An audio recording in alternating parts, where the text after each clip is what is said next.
selamat datang dalam Serba-Serbi Tradisi Asli Nusantara. Hari ini kita belajar di rumah saja untuk menghindari penyebaran COVID-19. Ayo siapkan alat tulismu untuk menjawab pertanyaan mengenai tradisi kain tenun sengkang. Nanti kerjakan tugas ini dengan bimbingan guru atau orang tuamu. Sekarang mari kita simak tradisi kain tenun sengkang selengkapnya.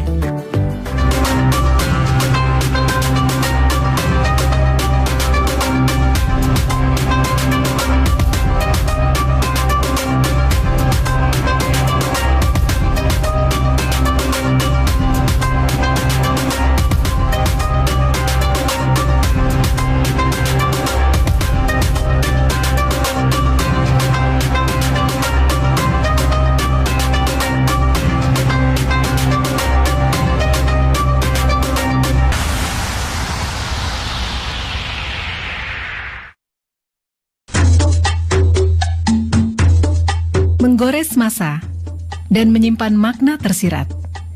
Saatnya kita kembali menengok warisan kekayaan Nusantara dari para leluhur. Salah satu warisan leluhur yang masih terjaga sampai saat ini dapat kita saksikan di kota Sengkang, sebuah kota di Kabupaten Wajo, Sulawesi Selatan. Secara sosiologis dan budaya, Kabupaten Wajo memiliki kekayaan budaya dan kekayaan alam yang menakjubkan. Di daerah ini ada Danau Tempe yang dikenal sebagai penghasil ikan air tawar.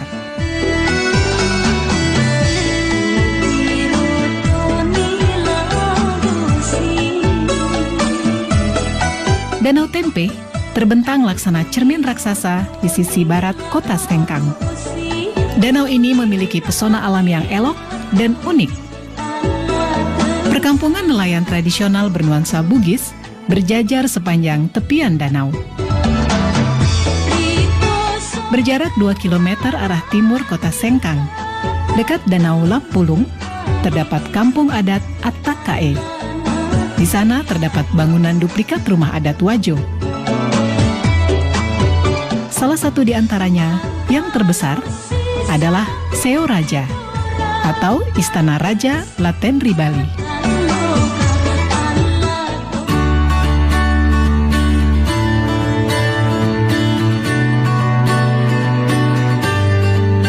Ada yang khas dari masyarakat Bugis sebagai suku asli yang mendiami wilayah Kabupaten Wajo, yaitu keberadaan kain tenun sutra Sengkang. Menurut cerita turun-temurun dan beberapa literatur, kain tenun sutra Sengkang telah ada sejak ratusan tahun silam. Pertama saya mengungkap sebuah naskah yang pernah saya baca, yaitu Lontrak Belawa. Di situ pertama kali saya temukan kata-kata sutra. Di situ antara perkawinan anak kaji dari Luwu dengan Iswari dari Mancapai. Di situ juga saya temukan kata-kata di dalam lontrak, kata-kata Sengkang. Lalu ini putri dari Mancapai dengan perkawinannya dengan anak kaji dari Luwu, maka diberikan kekuasaan di 4 daerah, yaitu Tempe, Singkang, Tampangi, dan Wage. Disitulah awalnya kita mengenal, sudah mulai kenal nama sutra. Tenun ini sudah ada sejak abad ke-14 di Kabupaten Wajo ini. Namun pada saat itu terbatas pada pembuatan untuk pemakaian sendiri, bukan untuk komoditi dagangan. Misalnya seseorang ingin melakukan hajatan pernikahan, terutama pada acara-acara pernikahan, itu biasanya anak-anak perempuan itu diminta atau disuruh oleh orang tuanya untuk menenun sarung. Apakah untuk dipakai dia sendiri ataukah untuk orang tuanya. Itu sehingga belum terjadi di masyarakat sebagai suatu komoditi dagangan, tetapi hanya untuk pemakaian sendiri.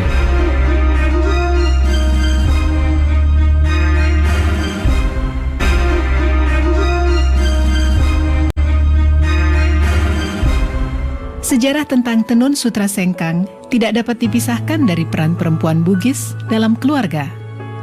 Orang tua suku Bugis di zaman dulu menjadikan tenun sutra sebagai salah satu cara dalam mendidik anak perempuan mereka.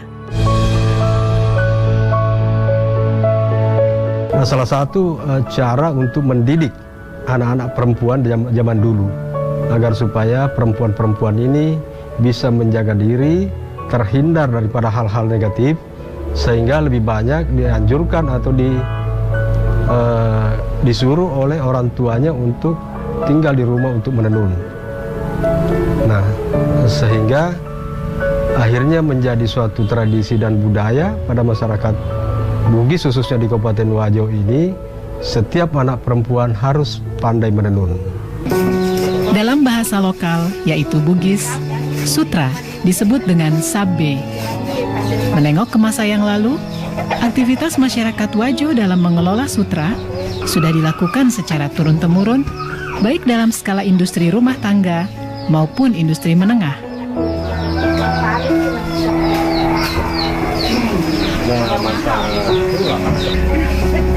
Proses pembuatan kain sutra membutuhkan waktu yang cukup lama dan melibatkan sedikitnya 15 orang dalam satu kali tahapan pembuatan kain.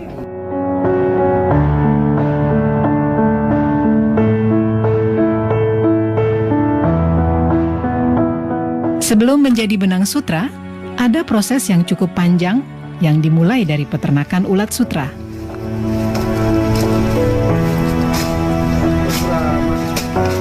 Proses ini mulai dari pemeliharaan ulat sutra, proses menjadi kokon, hingga akhirnya menjadi benang sutra yang siap ditenun menjadi sehelai kain.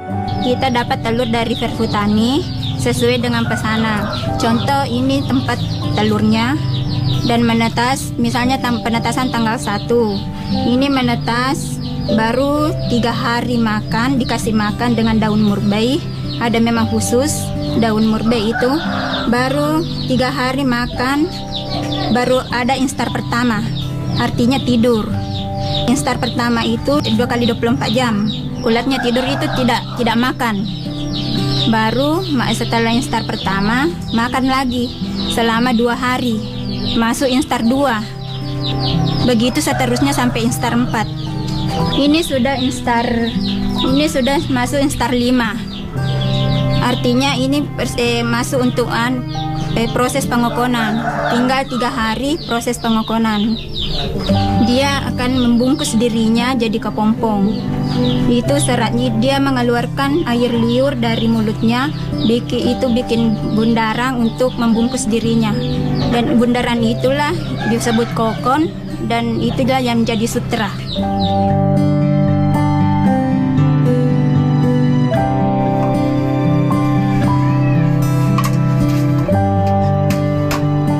Dalam proses pembuatan benang sutra menjadi kain sarung sutra, masyarakat pada umumnya masih menggunakan peralatan tenun tradisional, yaitu alat tenun gedogan atau masyarakat Sengkang menyebutnya alat tenun walidah. Ini alat tenunan gedogan, satu setnya. Ini pertama alat gulungan benang, baru ini alat penindis untuk menekan benang bawah, baru ini tali untuk alat pembantu untuk benang bawah. Ini sisir, alat untuk mengatur lusi. Ini juga walidah, alat untuk merapatkan benang pakan. Ini teropong, alat untuk memasukkan benang pakan. Dan ini wakangan, alat untuk gulungan kain.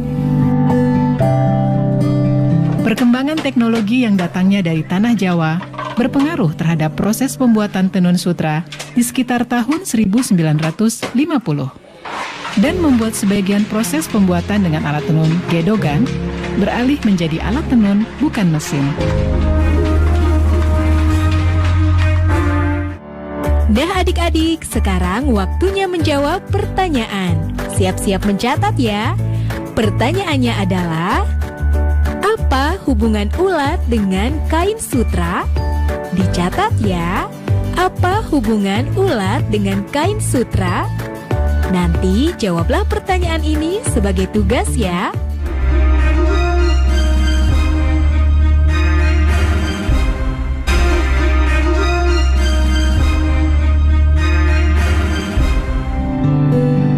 Keberadaan kain tenun sutra sengkang tidak dapat dipisahkan dari kehidupan sehari-hari masyarakat Wajo.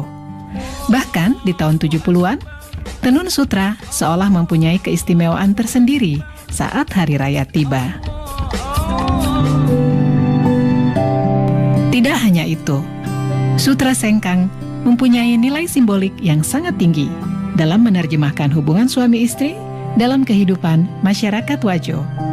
Tahun 70-an saya masih dengar semua orang kalau lebaran pasti pakai sarung sutra. Kalau hari lebaran itu bunyinya sarung sutra. Kalau di masjid orang berdiri untuk salat, semua pasti terbunyi kedengaran sebagai kain sutra. Dan saat itu juga orang pada pakai sutra sebagai pakaian salat Idul Fitri. Lalu yang kedua yang saya lihat, orang Wajo itu biar sebagai ibu rumah tangga, dia memenuhi kebutuhan suaminya, memasak, memelihara anak. Juga dia masih melakukan aktivitas itu dan tidak ada yang terabaikan, semua jadi. Kain tenun sutra sengkang mempunyai ciri khas yang membedakannya dengan tenun sutra dari daerah lain, yaitu warna yang terang dan mencolok. Warna kain tenun ini pun menjadi makna tertentu dan penanda tersendiri dalam kehidupan masyarakat Wajo. Kalau berbicara masalah warna, memang ada peruntukan tertentu bagi pemakaian warna itu. Misalnya saja seorang gadis itu biasanya memakai sarung balorani, kotak-kotak kecil dan halus, dan terdiri dari warna tua muda. Pada umumnya memakai warna pink terang dengan pink muda, ataukah hijau daun dengan hijau muda, dan seterusnya. Berbeda kalau perempuan itu sudah berkeluarga, itu juga memiliki ciri warna tertentu. Ataupun laki-laki yang masih lajang, belum menikah. Nah, sehingga pemanfaatan sarung itu pada zaman-zaman yang lampau, pada umumnya keluarga-keluarga jika menghadiri undangan membawa serta keluarga-keluarganya. Jika satu keluarga memiliki anak laki-laki, itu dibawa serta dalam suatu acara pesta pernikahan. Dan dipakaikanlah sarung yang menandakan bahwa si anak ini masih bujang. Di keluarga lainnya juga mungkin membawa anak gadisnya yang juga memakai sarung yang menandakan bahwa dia masih masih gadis. Ya, sehingga kadang-kadang terjadi perjodohan setelah acara itu, karena pada saat berkumpul orang-orang sudah bisa melihat, oh si keluarga ini memiliki anak laki-laki yang masih bujang, keluarga ini masih memiliki anak yang masih gadis. Jadi ada warna khusus untuk kalangan bangsawan, warna hijau karatong, kalau di sini kan hijau datu, itu dikhususkan untuk kalangan bangsawan. Ada warna kuning, ada warna merah, ada warna ungu. Itu ada tempat-tempatnya bahwa kalau warna ini kalangan ini yang bisa, umur sekian yang bisa pakai. Itu dulu, tapi sebagian sekarang masih daerah di Tanah Bugisi masih pertahankan itu. Sebagian juga tidak pertahankan lagi. Selain warna, motif khas kain tenun sutra sengkang juga menjadi ciri khas yang telah ada sejak ratusan tahun silam. Meski seiring berjalannya waktu, motif-motif ini mengalami modifikasi. Sebenarnya motif-motif yang tercipta itu itu tidak terlepas daripada karakter orang Bugis Wajo itu yang berada dalam pemerintahan yang demokratis, walaupun pemerintahan itu kerajaan. Itu yang tercipta di masyarakat karena begitu leluasanya, begitu bebasnya orang mencipta, sehingga tidak ada batasan bagi mereka seniman-seniman perajin tenun ini untuk mendapatkan inspirasi yang lebih luas lagi, yang kemudian diimplementasikan ataukah dibuat dalam bentuk motif pada tenunan itu.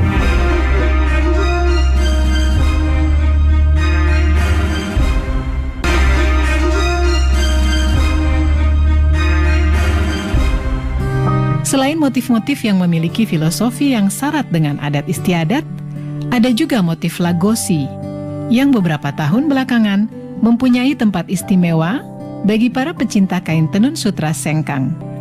Motif lagosi diibaratkan sebagai perlambang cinta dan harga diri seorang perempuan Bugis.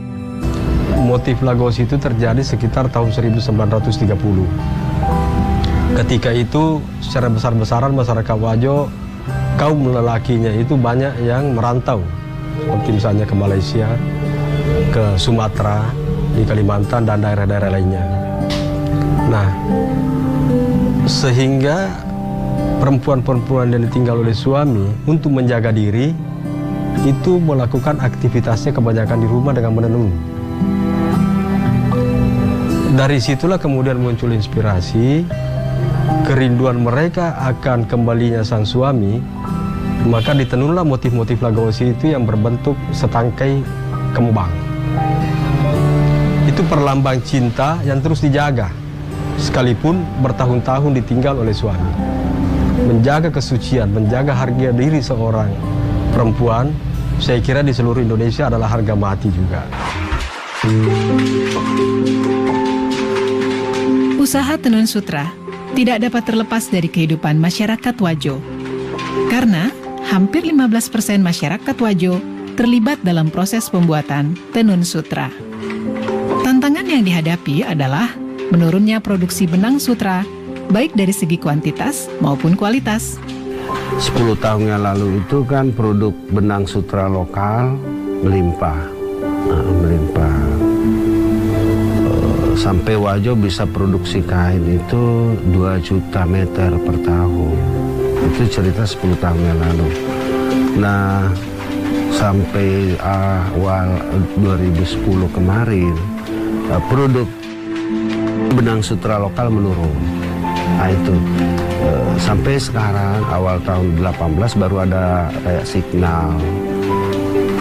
Karena bibitnya yang dipelihara oleh petani sutra itu tidak berkualitas kayak seperti tahun yang lalu. Nah, kita kemarin mencoba mendatangkan telur impor. Alhamdulillah sudah masuk, tapi belum kontinu. Selain produksi benang sutra yang mengalami kendala, pemasaran produk tenun juga masih menggunakan cara yang konvensional. Kan sekarang banyak, ada media, ada apa. Tapi kalau saya, prinsip saya, media online itu belum. Karena kita kan fashion, bukan kayak rokok. Rokok kalau surya udah kenal orang. Kalau kita fashion kan banyak, selalu inovatif, selalu kita memproduk motif-motif baru. Bulan ini mungkin lain lagi bulan depannya, lain lagi minggu depannya. Nah, untuk mempromosikan di media sosial kan itu orang konsumen itu harus menyentuh, harus merasakan, oh gini loh, lihat langsung. Nah disinilah harus ada kerjasama dari pihak pemerintah dengan pengrajin, dari BUMN untuk binaan-binaan untuk pengrajin. Karena begini, sebagian besar pengrajin yang ada di Wajo, saya kira di Nusantara ini begitu juga, bahwa kalau biaya promosi untuk pameran-pameran ke Jakarta atau ke luar negeri, sebagian besar ini pengrajin ini belum mampu mandiri atau belum mampu membiayai sendiri untuk mempromosikan produknya. Meski demikian, upaya tetap dilakukan oleh para pelaku usaha, termasuk terus berinovasi dalam menciptakan motif yang dapat diterima oleh pasar.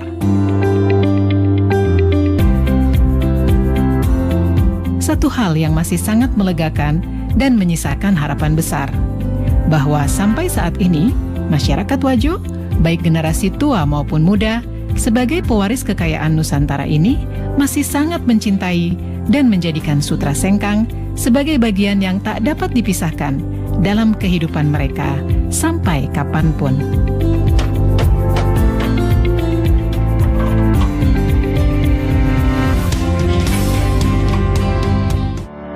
Nah adik-adik, sekarang waktunya menjawab pertanyaan. Siap-siap mencatat ya. Kita belajar banyak mengenai kain tenun sengkang. Pertanyaannya, apa yang kamu ketahui mengenai kain tenun sengkang? Dicatat ya. Adik-adik, kalian pasti memiliki pakaian atau kain tradisional daerah kalian. Pertanyaannya, jelaskan mengenai kain atau pakaian tradisional daerah kalian. Apakah ada persamaan dengan kain tenun sengkang? Jawablah pertanyaan dengan bimbingan guru atau orang tuamu. Adik-adik, ingat selalu untuk rajin mencuci tangan dan menjaga kesehatan untuk mencegah penyebaran COVID-19. Sampai jumpa lagi.